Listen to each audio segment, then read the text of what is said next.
Excellency Mr. Fernando Zavala, Chairman of the APEC CEO Summit 2024 and former Prime Minister of Peru, distinguished panelists, distinguished delegates from Indonesia, all the ministers attending. I would like also to acknowledge the presence of many notable CEOs from Latin America and the Caribbean, and distinguished participants from the ASEAN Business Advisory Council. Ladies and gentlemen, I'm very honored to be invited to address this distinguished body. As we all know, that peace and prosperity is driven by economic activity, by the role of the business community, the role of entrepreneurs, the role of industry. Without the dynamic participation of the economic sector, basically we cannot have growth and prosperity. Without growth, we cannot alleviate poverty. We cannot create relevant employment.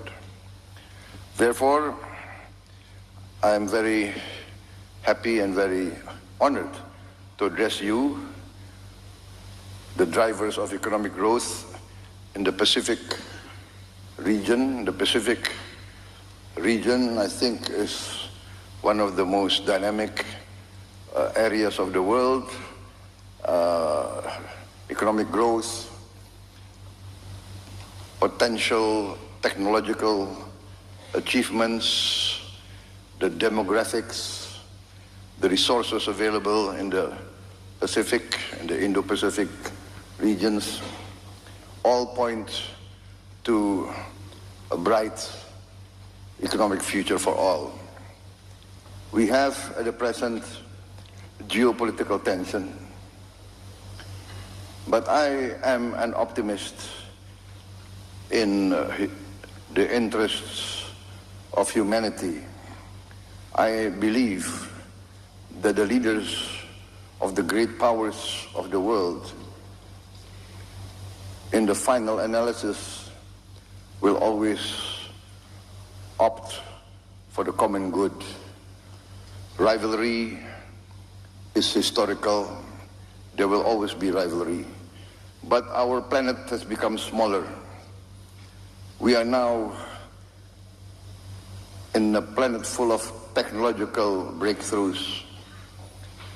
The tremendous breakthroughs in technology demands that leaders be more wise, be more patient, be more accommodating, because the power of technology can bring significant progress to human life, but the power of technology can also destroy human life very fast. Therefore, I always choose the path of collaboration, engagement, communication, negotiation. Yes, we have to uphold and live by common laws, by international rules, but we must also have common understanding of everybody's interests. I come from a country now, Indonesia,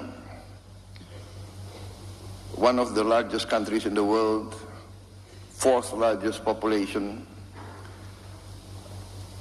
Our territory from west to east is nearly the length of Europe.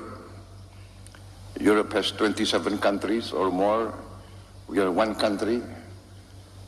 We have our significant challenges, but we are blessed with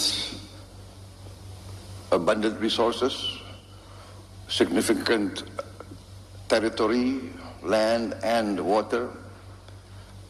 We have the fortune of being able to, in a few years, be completely self-sufficient in energy, self-sufficient in green energy.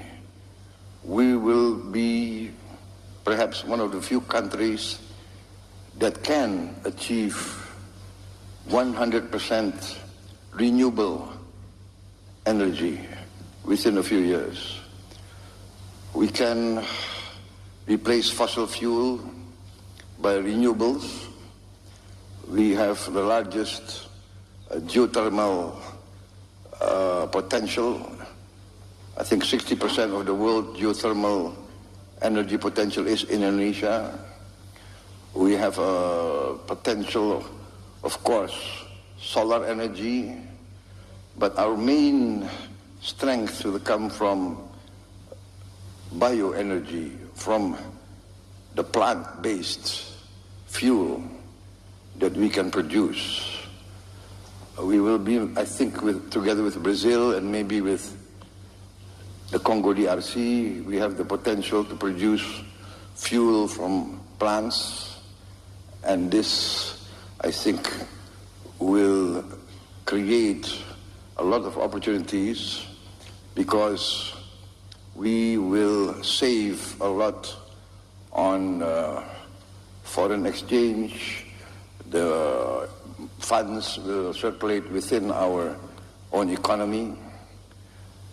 We also are blessed with critical minerals and other vital resources for modern life. And also I've been discussing with Peru, the Peruvian government. I think we have complementary resources for the future. We have managed to have a prudent economical and fiscal policies in the last years.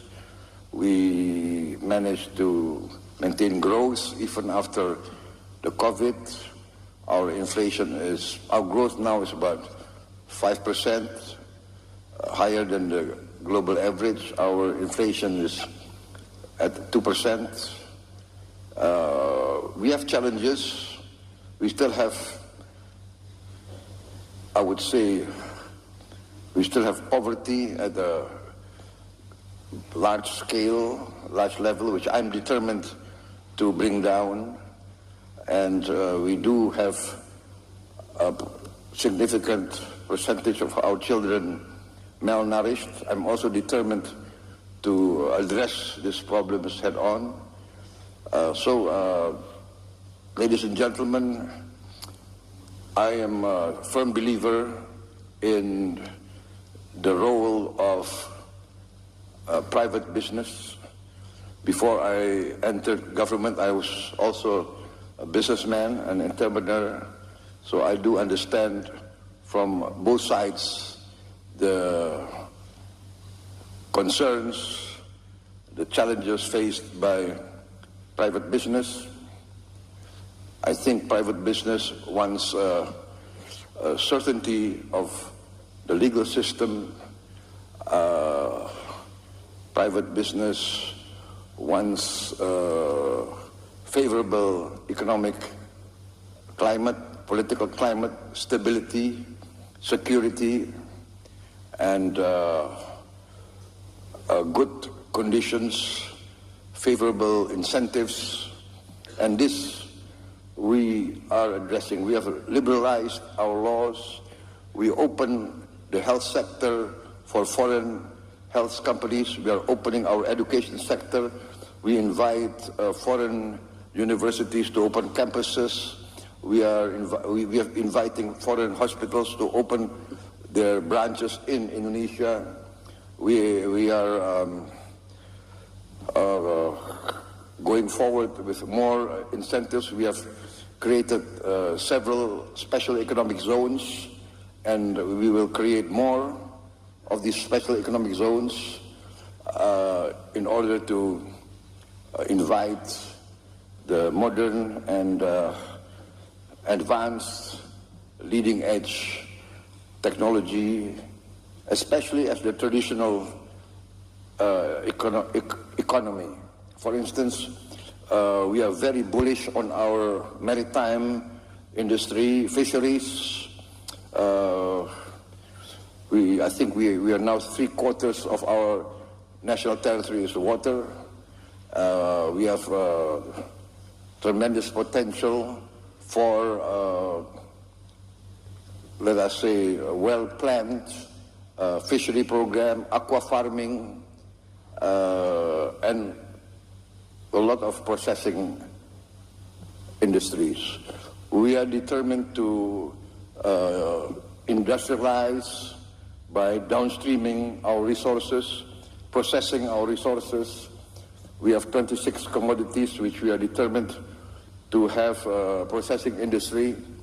We calculate that we need investment of around $600 billion, and we invite foreign participants to come in and take part in this. And many of the companies have been involved in our economy for many, many years. We are also pushing for more exploration of oil and gas and other minerals. So, ladies and gentlemen, Indonesia is open for more business. I'm determined to protect all investments, to give favorable economic conditions, and to be involved in the major economic organizations of the world, and to work together with all of you to create mutual prosperity. I believe that prosperity can only come from peace. Peace comes from understanding. Understanding comes from engagement and negotiation. So I'm very happy to attend this APEC summit, to renew contacts, to introduce myself, to introduce my country, and to invite cooperation between all of you, the private sector of the Pacific Basin, the Pacific world, and together to achieve prosperity. Prosperity, in the end, I would say, guarantees peace and stability. Ladies and gentlemen, I think that concludes my remarks. And once again, thank you for inviting me, and I wish this APEC summit, this APEC CEO summit also to be very successful. Thank you very much. Thank you.